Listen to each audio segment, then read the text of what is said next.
The story starts with a knight who corners a woman in the woods and attacks her with a knife. The girl screams for help before trying to slap him away. But to her absolute shock and horror, the moment her hand touches his face, the entire skin on his head comes off, revealing a grueling layer of red flesh underneath. The knight reveals that he is a sorcerer who wants to cut up and use her pretty face to fulfill one of his spells. Just as he's about to stab her, someone approaches him from behind and grabs him by the head. The sorcerer asks in shock who it is, only for the brown-haired man named Zakin to ask the same question back at him. Zakin tells him that he was trying to get some sleep, but all the shouting in his territory ruined his slumber. The sorcerer realizes Zakin is a fellow sorcerer, and he messed up by trespassing in his territory. So he tries to sweet-talk Zakin by saying that if he lets him go, he will share the powerful sorcery secrets he discovered from his research. Zakin coldly replies that he does not need to learn any magic that requires hurting people and crushes his head in his hands, squirting blood all over the girl, who simply gets knocked unconscious because of the shock. Zakin immediately realizes that he might have gone too far, and has definitely given her some PTSD. He uses magic to clean up the crime scene so that everything reverts to normal. The blood on the girl's face gets off, while the knight gets his face back and lies on the ground dead. After this, he notices that the woman is wearing a cross and realizes that she is from the church, which is bad news because the worshippers are the sworn enemies of sorcerers. And despite saving her, he might be blamed for the attack. Still, Zakin decides it doesn't matter to him and decides to finish the job by translocating her to another village while hoping that the girl will think it was all a dream when she wakes up. He tries to finish his casting circle, but something interferes with his magic, causing it to fail. He turns around immediately to find another very powerful sorcerer named Barb appear in front of him. Barb looks at the strange scene and asks him what happened. Zakin explains that he was just teaching a lesson to a creep who wandered into his territory. Barb disagrees with him about calling the other sorcerer a creep because the sole purpose of sorcerers is to pursue power and other people are just fuel to be used to become stronger. Zakin stays silent at this statement when Barb senses that the woman on the ground has a lot of mana coming out of her and that they should use it in their magic. But Zakin refuses, by saying that he is not interested in sacrificial magic, and creates a magic portal again to translocate the girl to a nearby village. He tries to return to his chambers to follow through on his much-needed nap, but Barb insists he has come to Zakin for a good reason. He reveals that one of the 13 archdemons has died, which is enough to get Zakin's attention. The archdemons are the pinnacle of sorcery, and those who earn the title have boosted mana and the power to command lower-ranked sorcerers. Barb explains that the strongest archdemon named Marco, who lived a whole 1,000 years, died, and there is going to be a huge auction for his possessions in his territory. This convinces Zakin to go there, but he's pissed to have Barb come along with him because he knows that Barb's only invited him so he can be a leech and use his money to buy things. They reach the archdemon's territory, which is a bustling city named Kyanoids. It is already overflowing with people who've come for the auction, selling and buying goods, while a bunch of slaves sit in a dark alleyway awaiting their future masters. Zakin notices the tight security, and Barb explains that lately, some sorcerers have been abducting a lot of girls with huge amounts of mana to use in his sorcery, which has caused a panic. Zakin wonders why anybody would want to do something so risky and pick a fight against the church, suspecting that they must be planning to summon something big like a demon. The two enter the auction hall and take their seats as the moderator tries to auction off the items to the riled-up audience. Barb points out they are in the midst of a celebrity crowd, which includes some of the most powerful sorcerers who are being considered as candidates for the late Marco archdemon's seat. Zakin asks how the successors are decided, to which Barb replies that the remaining 12 archdemons will debate and decide who the worthiest sorcerer is to receive the throne. Eventually, the moderator hypes up the crowd for the final item in the auction, which is revealed to be a purebred elf, a rare race of magical beings who are closer to gods and nature beings than humans. The moment Zakin lays eyes on her, he is overwhelmed by her beauty and his heart starts racing. The moderator starts the bid at $10,000, and Zakin immediately calls $1 million. which surprises every single person including Bard, who tells him that it is too much money, even for an elf, and asks what crazy sorcery he's planning to use her for. Zakin merely gives a smile so unsettling that it even creeps Barb out. He immediately jumps down to look closely at the elf, and notices a chain around her neck. The moderator tells him it must be there to stop her from escaping, but nobody has been successful at breaking the collar. Later that night, deep inside the forest where Zakin's castle is, he decides to try and have a conversation, but his years of being an incel have made it impossible for him to learn how to talk to women. Before he could say anything, thankfully, the elf speaks up and requests him to let her ask a question. He is immediately struck by the sweetness of her voice, and he tries to play it cool, but instead sounds annoyed when he tells her to ask away. She introduces herself as Neffy, and with sad eyes, asks him how she is going to die. Zakin is shocked over her grave misunderstanding, and he immediately tells her that he is not going to kill her, which makes her believe that she will have a fate worse than death after seeing the torture devices in the womb. Zakin gets embarrassed because he never got rid of the previous owner's things because he was too lazy to. He gives the excuse that they are just for decoration, and insists that even though he is a sorcerer, he has no interest in torturing or killing her for any reason whatsoever. He asks whether she has a family, but she claims that she is an orphan, and also a cursed child, but does not explain further. She then asks that if not for sacrificing or torturing, why did he buy her? And because he can't openly simp for her yet, he tells her that she doesn't need to know that. He walks up to her and tells her that they should look around for a room where she could stay. She interprets this as him saying she will pick where she dies, making him realize that this girl was probably enslaved at a very young age and was told all her life that she would be sold to a sorcerer who would sacrifice her, making it the only thing she believes. This reminds him of his own difficult childhood when he was an orphan and had to steal and fight for food, which makes him more sympathetic towards her. He tells her that he wants her alive because he needs her, which surprises her because no one has ever told her that they need her. He then starts taking her upstairs and asks her if she is scared of heights. She tells him that SH will let him hang her any way he wants, but the baffled Zakin yells at her to shut up about torture. She apologizes for her old habit and suddenly slips, but he catches her arm and drags her upstairs. Finally, he opens a room at the top of the tower and claims that she could have it, only to be horrified as he sees a guillotine machine and a pile of skulls inside. She gets confused by his mixed signals and again offers her head, but he quickly creates a small energy blast and completely destroys everything inside the room, leaving it empty. They both go inside and Neffy for once seems interested as she goes into the balcony to look at the moon. Zakin is relieved to see emotion on her face, but is disappointed that he can't use sorcery to get the moon for her. Suddenly, Neffy asks whether she could stay in this room, and Zakin happily agrees, starting their friendship.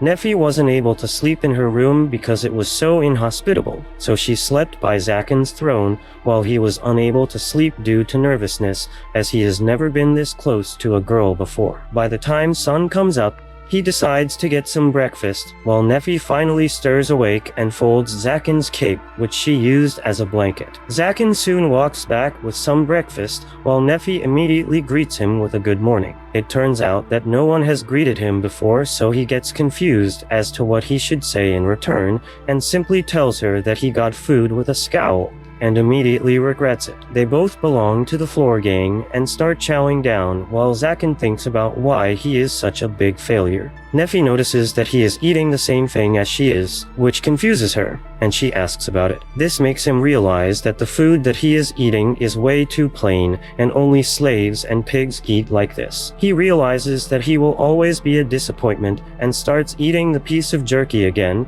when he suddenly remembers that this is the only food he has ever known in his life, because when he was a young orphan, this was all he could afford, and maybe a piece of moldy bread. He wonders what kind of food normal people might eat when suddenly Neffy speaks up and asks permission to cook food for him. This takes him by surprise, as he never imagined he could ever get an anime waifu who would cook him food. He immediately dons his cape and tells Neffy that they are going into the town to get some groceries. They soon call an Uber, but he suddenly realizes that he has no money as he used every single penny to buy Neffy. He immediately acts like a health freak mom and tells Neffy that they are going to walk. He starts thinking about ways to get money and wonders whether he should just threaten the cab driver. When suddenly he hears a bunch of commotion and turns around to see a bunch of robbers robbing the Uber guy on knife points. They start capturing the passengers to sell them into slavery. When Zakin notices that this seems to be triggering Neffy's PTSD, as she also probably got enslaved like this,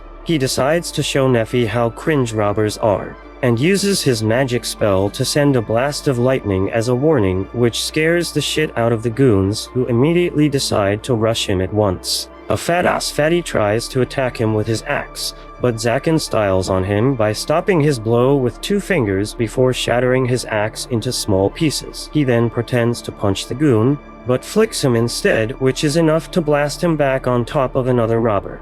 The hooligans start crying like little balls, just like any other bully, and call for help. When suddenly a sorcerer emerges from thin air. It turns out that these goons hired the sorcerer to help them, and the hooded idiot immediately tries to scare Zakin by producing a magic circle filled with burning hot flames. But our archdemon is completely unfazed, and swipes away the entire flame wall without any effort. This surprises the hooded idiot, who immediately tries to land a follow-up attack. But to his surprise, his magic circle has been nullified, and now is in Zakin's control, as he simply walks ahead and uses a single finger to bring a lightning blast so extremely strong that it leaves a crater behind at the place where the hooded guy was standing. Then he turns towards the robbers, asking them to come at him, which scares the crap out of them as they start running away.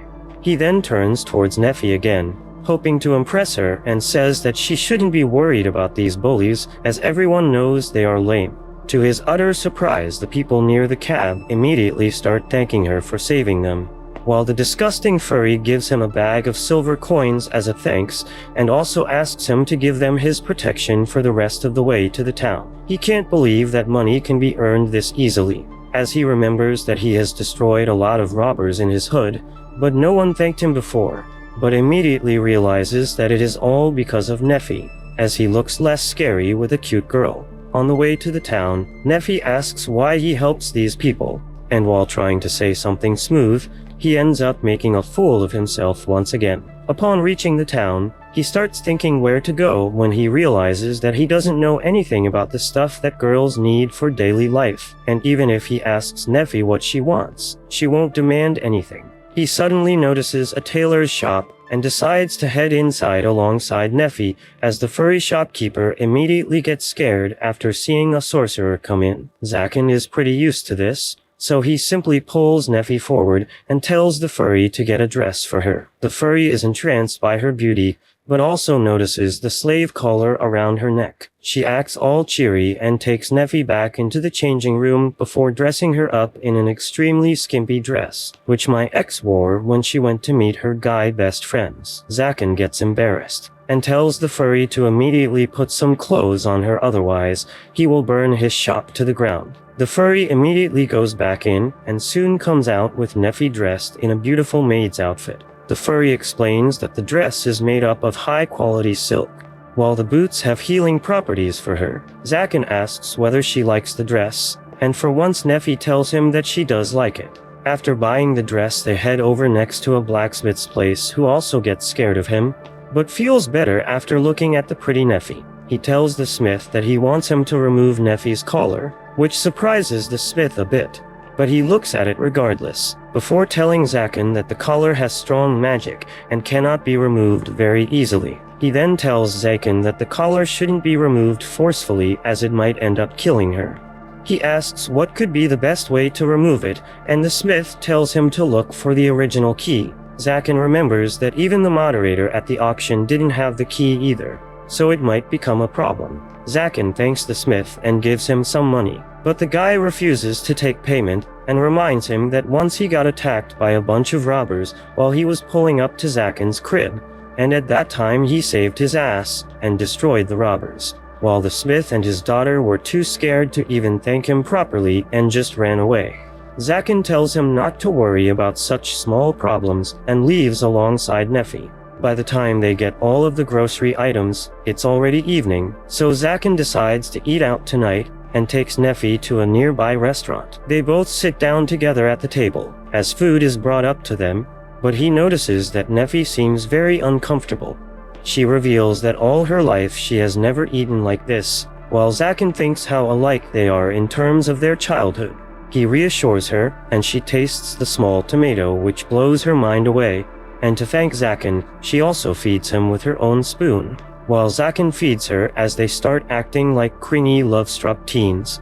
The other customers laugh at them, which makes them insecure, and they quickly leave into the night and head back to the castle. The next morning, Zakin wakes up to find Nephi standing in front of him with a smile, asking whether he would like to have some breakfast. Zakin gets up surprised but happy, asking if Nephi really made food for him, and she tells him that she did, and it's in the dining hall. He starts walking ahead, and after collecting his courage, he says good morning to her and heads straight for the dining hall. He is stunned the moment he sees the dining hall, as it looks straight out of a fairy tale, as it used to resemble a graveyard, but Nephi renovated and cleaned it completely. He walks towards the chair only to see a piece of freshly baked bread on the table, which surprises him as they never bought bread, but Nephi replies that she made it fresh for him. He asks whether she has eaten already, but she shakes her head, so Zakin tells her to join him on the table, but she replies that she only made food for him, as she forgot to make anything for herself. Zakin tells her to share half of his food, but notices that there is only one chair, so he asks her to sit on his lap. They both get embarrassed, but Nephi finally sits on his lap as he feeds her from his own hands, while she returns the favor by feeding him some soup, as he tells her that they will be eating all meals together from now on. A couple days pass by and Zakin was busy reading books, while perched on the stairs in his library, when Nephi comes in and asks what he studies all the time. He tells her that it is sorcery and magic spells that he is learning and points towards some magical figures on a paper. He asks whether elven sorcery is different, but Nephi claims with a sad face that she can't use sorcery. Zakin finds it weird as she has a lot of mana compared to any normal person, and tells her that they can draw an entirely different magic circle inside another magic circle, but most of the times either the spell will never work or the spell will malfunction, causing a lot of damage. Only a person who has completely mastered the control of their mana can create something like this, and this will also make them be able to hijack anyone's magic circle, essentially making them the strongest sorcerer on Earth. He tells him that lots of people have tried, but all of them have failed, as it is an incredibly difficult task. He then sits down on his chair, while Nephi asks him what he is going to do with his incredible powers. Zakin thinks about it, but replies that he is just going to try and survive. He continues to tell Nephi that when he was young, he had no money or friends that could help him. He was truly alone in this world who stole to survive, but one day, a sorcerer captured him and put him inside his dungeon to be used as a sacrifice. But just before he was about to be sacrificed, Zakin managed to turn the tables and killed the sorcerer instead. Nephi tells him sadly that she was never able to be that strong, and just when Zakin was going to comfort her, he senses some intruder on the property, which sours his mood completely. He tells Nephi to stay inside and cook dinner while he deals with some of the uninvited guests. The intruders turned out to be knights from the church, while the Lady Paladin uses her sacred sword to slice through Zakin's defensive barrier. Zakin immediately appears in front of the gate with a bang and starts trash-talking the church, which pisses knights off, but the paladin stops them from doing anything. Zakin realizes that the paladin looks similar to someone he has seen before, while he notices that she possesses one of the 12 sacred swords that are incredibly strong and a symbol of the church's power. He suddenly realizes that the paladin is the same girl who he saved the other day by that weird faceless molester knight, and thinks about how he would have killed her if he knew she was a paladin. Zakin tells them to piss off and uses a basic magic spell at the paladin, but one of the knights immediately jumps forward with his shield and blocks the attack. Zakin knows that he didn't use his full power, but he was still impressed by the knight. The black-haired shield guy shouts at him for attacking them, but Zakin insults him to his face, angering him as he swings a huge axe at him, only for Zakin to hit him with a magic punch, shattering his armor and blasting him away. He tells them to leave his property immediately, but the blondie doesn't listen and try to swing his sword at him, only for Zakin to snap the sword in half with his fingers, and as he then flicks the man in the head, knocking him out, he puts his foot on the knight's face and tells the paladin to stay at her place, otherwise he will crush this one's face. She puts her sword down and asks why is he trying to torture them instead of killing them. Zakin replies that if he kills them, the church will send someone else, but if he hurts them, they will tell the story to everyone and people will start fearing his powers. The paladin realizes that Zakin is bluffing as he doesn't want to kill anyone, so she takes her sword out and swears to kill him. Zakin creates a magic circle, but she rushes forward and slashes the circle in half, surprising Zakin with her strength. She keeps running forward while attacking, but Zakin calmly dodges all her attacks and tells her that he doesn't fight women, and also because she reminds him of Nephi. She calls him evil just because he uses sorcery and vows to destroy all the sorcerers, while Zakin calls her hypocrisy out and claims that she is using her powers to kill sorcerers without caring for whether they are innocent or not, which makes her the evil person. The girl gets triggered and rushes forward with an attack, but Zakin dodges and puts his feet on the sword. The paladin is able to get it free and thrusts the sword at Zakin, but he manages to stop it with his magic and grabs it in his hands. The paladin, however, is very strong and simply flings Zakin in the air and towards a tree, hurting his hands. She then immediately rushes forward to finish the job, but Zakin dodges the strike and grabs her blade. To his surprise, she whispers to him that he needs to pretend that he got killed by her, otherwise the church will never let him live in peace and send another stronger paladin to kill him. Zakin asks why he should believe a paladin, and she replies that he didn't kill her men and also saved her life before. Zakin realizes that if anyone finds out about this, she will die a horrific death, when suddenly Nephi came running out towards Zakin. He shouts at her to get back, but he is too late as one of the knights throws his spear at her. Zakin rushes forward and pushes her out of the way just in time, while the spear stabs him in the hand. He takes the spear out when he suddenly feels a very strong presence. The trees around the start moving as Nephi stands up with anger burning in her eyes and tells them that they will pay for hurting Zakin. Suddenly roots start coming out of the ground and catches the knight before lifting him up in the air. Zakin tries to stop Nephi, and when she finally snaps out of it, she is horrified to see that she almost killed all the knights and the paladin as they look at her with fear in their eyes,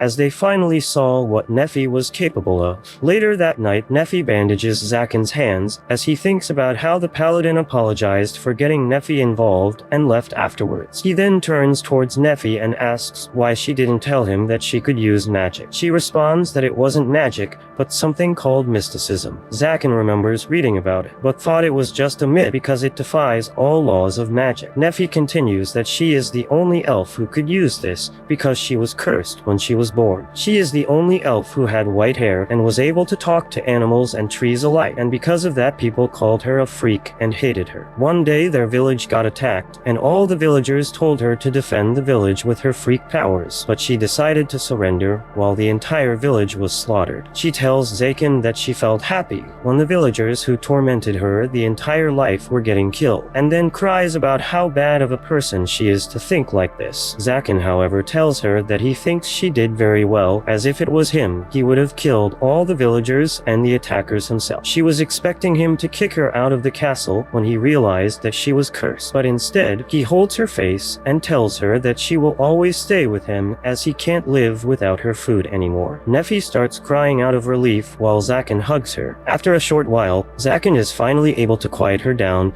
and they both sit opposite to each other. Nephi feels pretty embarrassed for crying like that in front of her master, but Zakin reassures her that he liked how talkative she was today, whereas usually she doesn't speak much. Nephi's attention gets drawn to his hands, and she asks whether they are really badly damaged. Zakin finally remembers about his hands, but claims that they don't seem to hurt anymore. He takes out the bandages, and to his surprise, the wounds have disappeared completely. He asks Nephi whether this was her doing, but she refuses, saying that she didn't do anything. Zakin realizes that Nephi has a lot of dormant powers, and she must have healed him unknowingly when he was holding her head in his arms. He thanks Nephi for healing him, which seems to stun her for a bit. Zakin asks whether everything is okay, and she replies that he has never thanked her before. That's why she was caught off guard. Zakin feels terrible as he realizes how mean he must have looked to never say a word of thanks when she was cooking and taking care of him every single day. Later that night, Zakin rests on his throne, thinking about the long day that he just had, when he spots Nefi standing behind a pillar. She looks at him with an embarrassed face and asks whether he would like to sleep with him. This catches Zakin off guard, who doesn't understand why would a beautiful woman like her ask him to sleep with her. He confirms with her whether she knows what she is saying. Nefi innocently replies that there is only one bed in the entire castle, and that too Zakin has given to her so that she can sleep comfortably, while he stays all night on his uncomfortable throne, and she thought it might be more comfortable for him to sleep in the bed with her. Zakin thinks about how pure Nefi is, and then tells her that he stays up on the throne all night to make sure the barriers are maintained and no enemies try to sneak in the castle, hoping to catch him off guard. She quickly understands the situation and sits down on the floor, asking him to lay his head on her lap so at least he can be a bit more comfortable than he is on the chair. Zakin can't believe that he is being offered a lap pillow, and knows that only an idiot will refuse a lap pillow, so he gladly accepts. He asks why is she so nice to him, and she replies that even after knowing that she is cursed, he still told her that he wanted her by his side, and also accepted his mystic powers, which she can't thank him enough for. Zakin tells her that she never needs to thank him for anything before putting his hands on her cheek, as he asks whether she wants to learn how to use magic properly.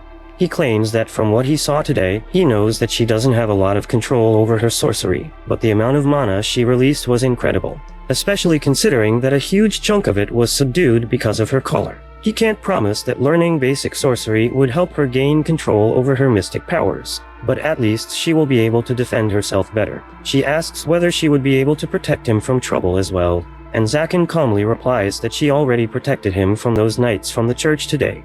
She thanks him for accepting her as his apprentice. She immediately hugs him, while this moves Zakin so much that tears form in the eyes of one of the strongest demons in this world, as he thinks how nice it is to have someone in your life. The next morning, while he was having his tea, Barb walks in the room and asks whether he is fine, as he heard the news that Zakin was attacked by the church. Zakin claims that he was attacked, but the knights were very weak. Barb tells him that he also heard that one of them had a sacred sword, and Zakin tells him that the paladin girl did have the sword and was pretty strong, as she destroyed a couple of barriers around the castle.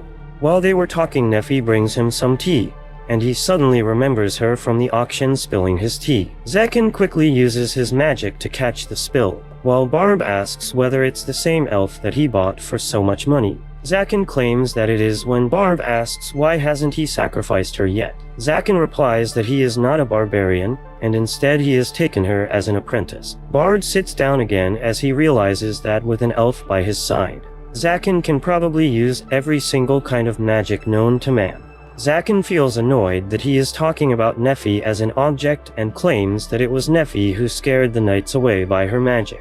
Barb remembers the mess he saw outside and asks Zakin whether he is after the archdemon's seat. Zakin thinks about how he only needs the key to free Nefi, but lies about it and replies that he does want the seat. He knows himself that he is unlikely to be chosen because he started learning about magic just 10 years ago, whereas other sorcerers have been studying about magic and its properties for hundreds of years and have amassed a great knowledge which he can't even come close to.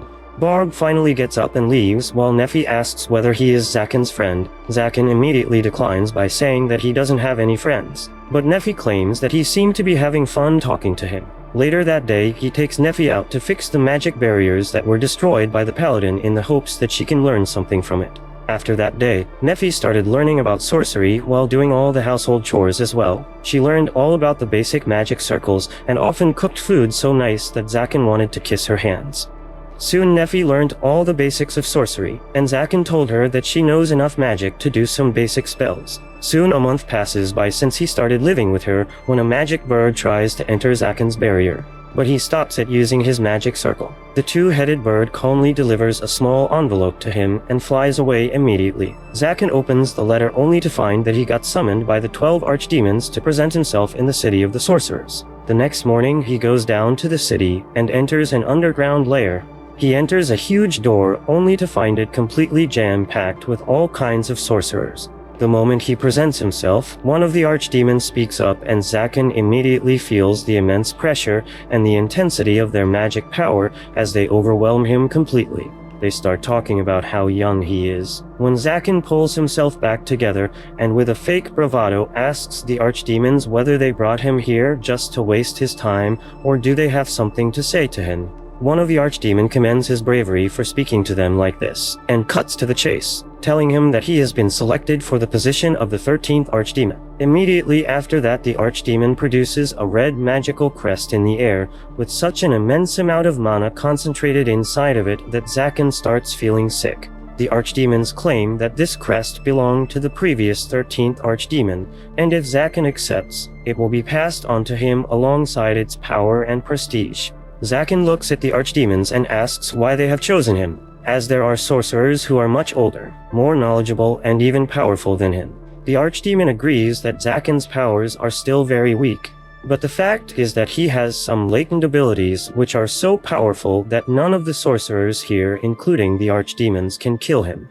He continues that Zakin was only 8 when he killed a very well-known sorcerer who was not weak by any means. Even though Zakin was a child with no magical power, he was able to understand the flow of mana and the technique behind the magic just by observing it once, and produced an even more powerful spell to kill the sorcerer to earn his freedom. The archdemon tells him that his sorcery is so unique and powerful that he can overpower any sorcerer in the world, and no one could do anything about it. Zakin looks at them and asks if he is so strong, then he could just kill all of them and take all their belongings. This makes the archdemons laugh, as one of the old archdemon tells Zakin to be mindful of where he is standing. She claims that Zakin is strong indeed, but if he tries to cross them, they will take every single thing Zakin holds dear. He immediately thinks about Nefi and how he couldn't put her life in any danger.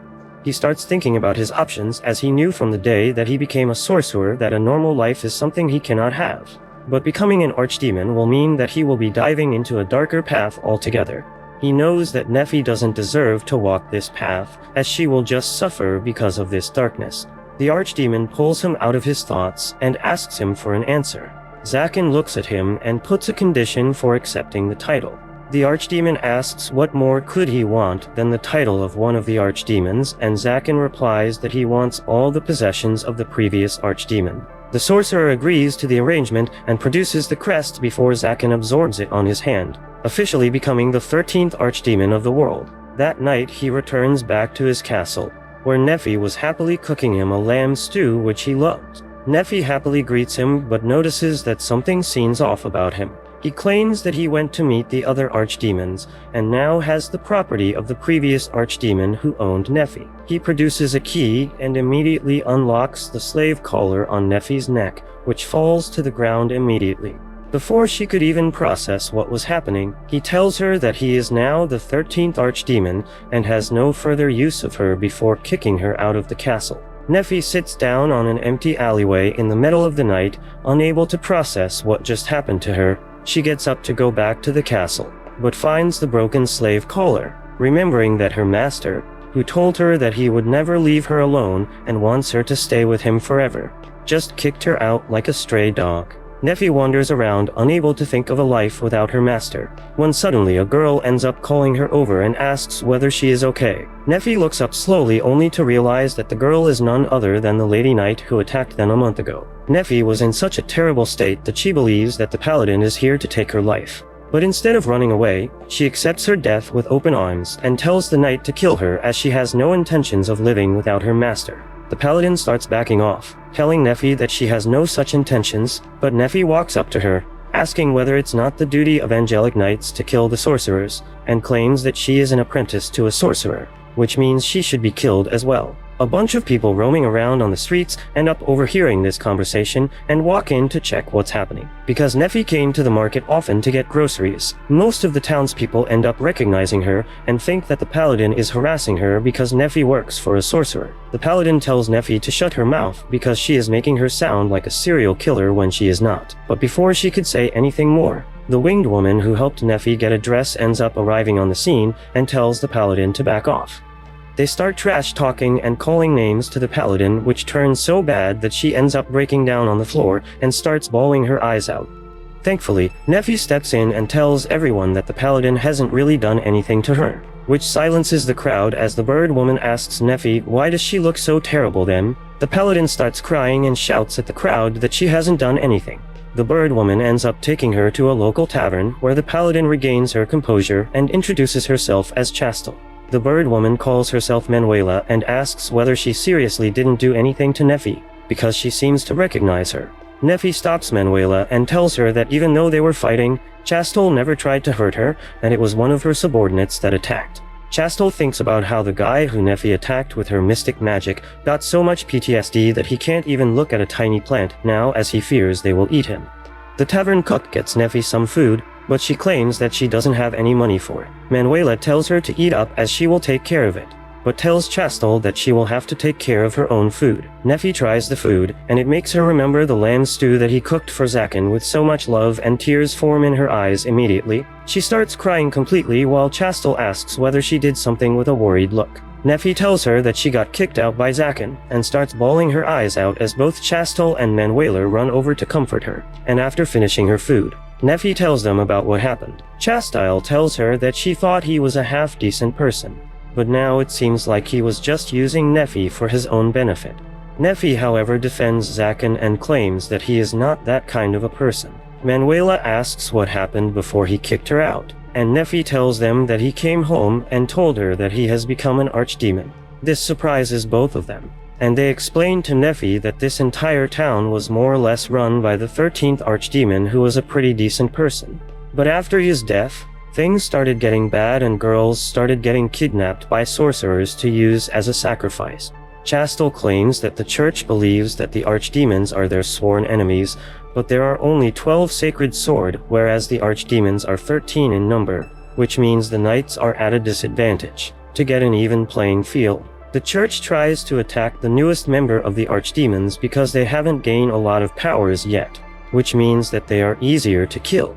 Neffy wonders whether that is the reason why Zaken sent her away, but Chastel breaks her thought and asks whether she thinks Zaken is capable of kidnapping girls and using them for sacrifice. Neffy quickly defends Zaken, claiming that he has no interest in using anyone for sacrifice and spends most of his time reading books on magic. Chastel ends up believing her as she remembers that Zaken was holding back a lot when he was fighting her just because she was a girl.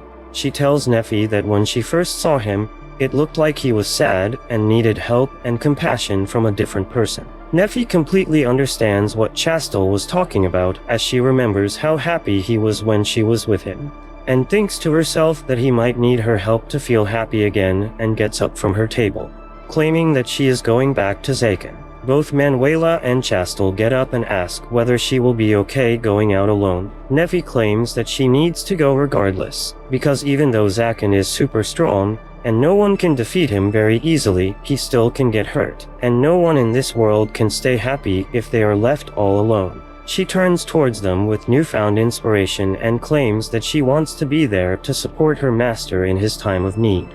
Chastel smiles and tells her in that case she will go with her and do her duty as well. Neffy gets worried and asks whether she will fight him again, but Chastel immediately tells her that she is just going to escort her to the castle. Moreover, she claims that there is a sorcerer who is using the name of Zaken to commit crimes, framing him in the process, and she wants to figure out who this evil sorcerer is. Suddenly, the door of the tavern opens, and the three knights that accompanied Chastel before appear inside. They immediately get scared to see Neffy there. Suddenly, the entire surrounding starts getting devoured by a darkness that no one can get away from. The darkness covers Neffy while Chastel ends up pushing Manuela away, saving her as she flies outside. A strong voice booms from the darkness that claims to be Zaken, and tells the knights that he is going to take both the girls back to his castle and sacrifice them to increase his powers. Meanwhile, Zaken looks at the moon, remembering Neffy, while some knights from the church crawl on the ground, totally helpless against the archdemon. He turns around and tells them that they are not very strong, and moreover, he didn't even have to do anything as they simply fell for the trap that Neffy put when she was training. This makes him feel sad, but he reminds himself that this is for the best, as now no one will try to harm her. He starts moving back to his castle, when one of the knights grabs onto his legs and tells him not to hurt Chastel, as she is the only one who thinks that he is not the real kidnapper. Before he could make sense of this, Manuela ends up jumping on top of the knight, who starts bickering with her. Annoyed by this, Zaken gets ready to expel all of them outside the forest, but Manuela turns towards him and shouts that Nefi has been kidnapped. He is surprised by this, as he thought he distanced her at the right time, but apparently it was too late. Manuela tells him that he needs to save her, while he thinks that if he tries to save her, this would clearly show the connection between Zaken and the White Elf. Manuela gets pissed at Zaken for looking so confused when he should be rushing to save Nefi, and tells him that she wanted to come back. He can't believe that she would try to come back even after he treated her so badly and kicked her out. He looks down into the earth as he tells Manuela that every single sorcerer in this world is extremely selfish, and he is no exception. That is why he will find Nefi and get her back, because she belongs to him and no one else. He vows to make sure that she is safe, even if he is forced to sacrifice the entire world for it. He turns around and conjures a magic circle and asks Manuela whether she wants to come with him. Manuela immediately agrees, but to his surprise, all the knights jump on him as well, begging him to take them as well. He tells them to get away from him so that he can at least cast the magic first, and begins the preparations. Meanwhile, Nefi wakes up from her slumber, only to find herself shackled to the wall alongside Chastel. The paladin asks whether she is okay, and Nefi claims that she is fine, but the shackles have blocked the flow of her mana. Suddenly, a voice sounds from afar, and a shadowy figure emerges who turns out to be none other than the scheming snake Barb. Nefi tells him that she thought of him as Zaken's friend, but Barb mocks her, claiming that sorcerers have no friends. He claims that Zaken killed a famous sorcerer when he was 8, and that sorcerer was none other than Bard's teacher. After that, Zaken ended up inheriting the sorcerer's castle and all the money before spending it all to buy Nefi.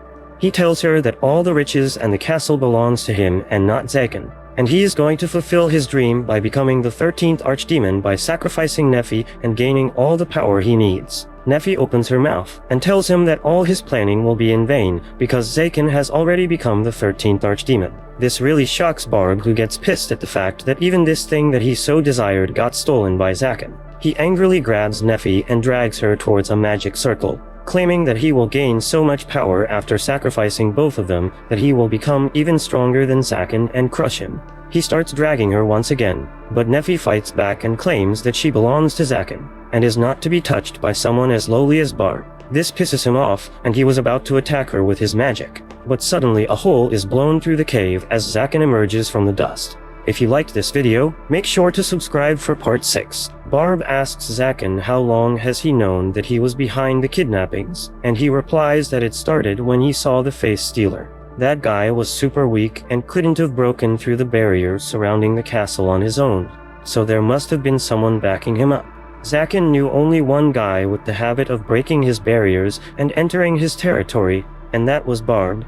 Zaken knows that Barb specializes in creating pocket dimensions and transporting and summoning things using them. He remarks that just after the Face Stealer and the Holy Knights were dealt with, Barb showed up at his door as if to check the result. It would be stupid of him to not suspect him after all that. Barb sneers and asks why did he still welcome him and serve him tea after knowing that, and Zaken replies that he just wanted to figure out his plan. Zaken then turns his attention to Nefi, who blushes on seeing him. He declares that Barb won't be forgiven for hurting his girl and sends a magic attack towards him. Barb tries to block it, but then suddenly, Zaken leaps at him and breaks his arms with a clean strike. He disables his legs, and Barb falls on his knees, screaming in pain. Zaken then heads to Nefi and frees her from the shackles. He nervously asks if that hurt her, and she tears up as she runs to him. She says that she was hurt, but he looked much more hurt than her. She says that he is her master, and if he says that she is no longer needed, she should accept it. However, she doesn't want to leave him alone, and in pain after knowing that he is hurt, she buries her face in his chest and asks him to not be alone again. Zaken hesitates to hug her because he feels guilty for abandoning her, but he overcomes that feeling and embraces her. In that time, Barb has recovered, and he launches a sneak attack at Zaken from behind. Nefi is worried, but Zaken assures her that nothing is going to happen. The magic circle Barb just casts shatters and disappears. He tries using another magic circle, but it also turns to dust. The same thing happens no matter how many magic circles Barb uses, and he wonders why is his magic not being activated. Neffy is also confused and asks Zakin what is happening, and he reminds her about the ultimate sorcery he once told her about. He shows Neffy the trick he uses, which is creating identical magic circles as Barb and overlapping them so that they naturally cancel out. Barb freaks out and wonders if this is the legacy of the first sorcerer he killed. But Zakin tells him that if the old sorcerer could use it, he would have never died. He recites the story of how he was 8 years old when the man kidnapped him, and he memorized the magic circle he used that time. Zakin claims that in a desperate attempt to save his life, he drew that circle on his palm with his blood, uncertain if it would actually work. However, when the evil sorcerer caught him while he was trying to escape and used the lightning spell on him, Zakin used it against him instinctively. Because of that, the evil sorcerer's magic circle was cancelled, and he got electrocuted by Zakin's attack. Barb declares that it was just a fluke, and he creates dozens of magic circles at once, but Zakin cancels them all within a couple of seconds. Barb has lost hope now, because some of the magic circles he just used were brand new, and Zakin had never seen them before. He asks him how he could overwrite everything so easily. Zakin tells Barb that he is a shabby third-rate sorcerer, if that was the best he could do, because even an amateur could deal with his magic with the right timing. He reveals how he was completely focused on researching magic after he became a sorcerer, and completely shut off communication with the outside world. Even his friends from the streets didn't come looking for him, but Barb did. He came to visit him every occasion he could find. They even fought with each other. But over time, Zakin decided to accept him as an inevitable nuisance, and they began getting along quite well. Barb says that he could have killed him any moment he wanted. Zakin decides to give him a taste of his true abilities and summons a complex, multi-layered magic circle that has absorbed all of Barb's magic circles he destroyed earlier. Barb asks him if he devoured his magic circles, and Zakin replies that it is a nice way to put it. He tells Barb that he truly was worthy of being a Demon Lord candidate. That reminds Zakin that when he was made the 13th Demon Lord, he was given a new title, the Sorcerer Slayer. Just as Zakin reveals his title to Barb, he uses the magic power stored in his complex magic circle and shoots it towards him. Barb takes a direct hit and collapses, writhing in pain. He realizes that even if he was an archdemon, he could not stop a punch from Zakin, much less defeat him. Zakin walks towards him, and Barb begs him for mercy as he accepts his defeat. He swears to give him all his knowledge and never show his face before him again, and Zakin suddenly stops. Barb tries to remind Zakin of the good old times and how they used to be friends, but he does not plan on falling for his sweet words. He hits Barb with another devastating punch, rattling the entire cave. However, when the dust settles, it turns out that he just hit the ground next to him, so as to scare him out of his wits. Zakin laughs and tells Barb that he doesn't need to panic because he doesn't want to kill him. The reason behind this is simple. Barb has a good eye for alcohol, and Zakin wants to continue having a taste of the fine wines he brings along. He is confident that Barb poses him no threat, but it rubs him the wrong way. He tells Zakin that if he lets him live, he will make sure to kill him, no matter how long it takes. Zakin tells him that he is free to try, but after he loses, he has to treat him to drinks. Barb is utterly baffled now, and he asks why does he not want to kill him, because there is no profit in letting him live. Zakin simply tells him that he is an archdemon now, and he will do whatever he wants. He tells Barb that if he wants to be killed so badly, he should get stronger and become a real threat to him. Neffy is pleased to see this, and in the meantime, the Manuela has saved Chastel. As soon as they step into the giant magic circle on the ground, it suddenly activates, and Zakin asks Barb if he seriously wants to proceed after getting his ass whooped just now. Barb replies that he hasn't done anything, and Zakin spots the flaw in his magic circle opened up at the place he punched earlier. Zakin yells at Neffy and other girls to run away as the magic circle begins functioning, and a large amount of mana is ejected into the air. He asks Barb what the hell was he trying to do here, and he replies that he was going to summon a real demon. Zakin is taken aback to hear that, and the mana starts taking the form of the real demon, terrifying everyone. Demons have been part of the myths of this world, and it is said that they once used to live on Earth before going to another place. No one seems to have definite proof about their existence, but it is speculated that the symbols used in magic circles by the sorcerers and those used by the church are based on knowledge of demons and gods. Zaken realizes that Barb did something outrageous by summoning a demon here, but then notices that it is an imperfect summoning. He thinks that it was because he tampered with the magic circle and no one was sacrificed for this magic. But despite being just a shadow of its true self, he can tell how strong the demon is. Zaken loses hope as the demon's menacing aura presses him down. He realizes that the demon is much stronger than all the archdemons he faced earlier, and no matter how strong he gets, he cannot defeat it. The demon transforms its tentacles into a hand and approaches Zaken,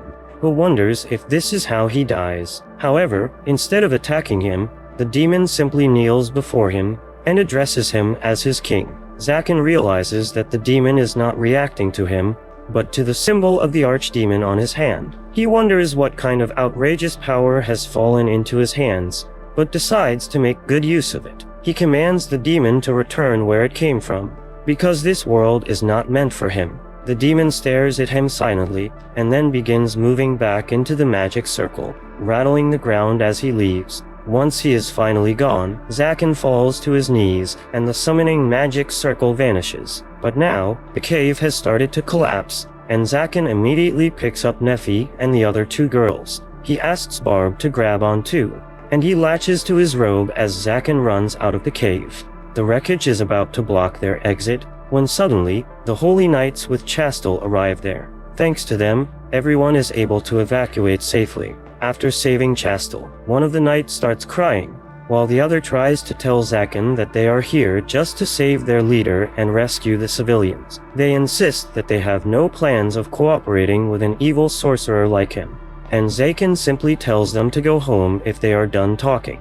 The knights curse him as they leave, and then Manuela also thanks him for saving her, before asking him to talk things out with his girl. After she has also left, Zaken turns to Barb and asks if he plans to fight him. Barb doesn't have any strength or courage to face him after seeing him subdue the demon earlier, so he just walks ahead and disappears in a black haze. With that, Zaken and Nefi are finally left alone, and they get embarrassed as soon as they realize this. She speaks first, and tells Zaken that she would like to stay by his side. He realizes that she has grown mentally and emotionally stronger, but there are some things he wants to change now. Zaken kneels before Nefi to confess his feelings to her, and to promise that he won't hurt her ever again. He tells her that she doesn't need to call him master anymore, because she is not his slave or apprentice now. He states that he wants something more for them, and then blushes, unable to utter a single word out of his mouth. Zaken cannot bring himself to tell Nefi that he loves her,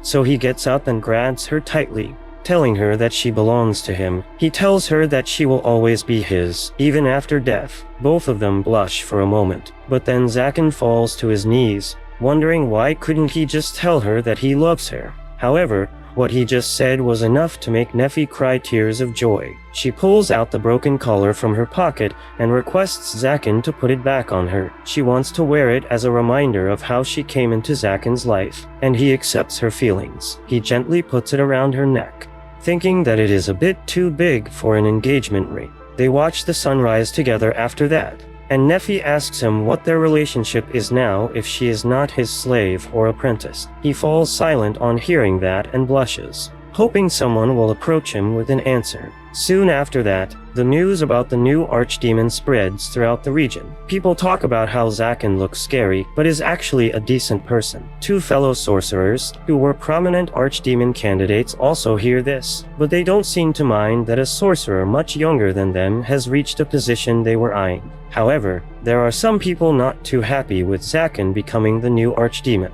Among them is the bishop who commands Chastel.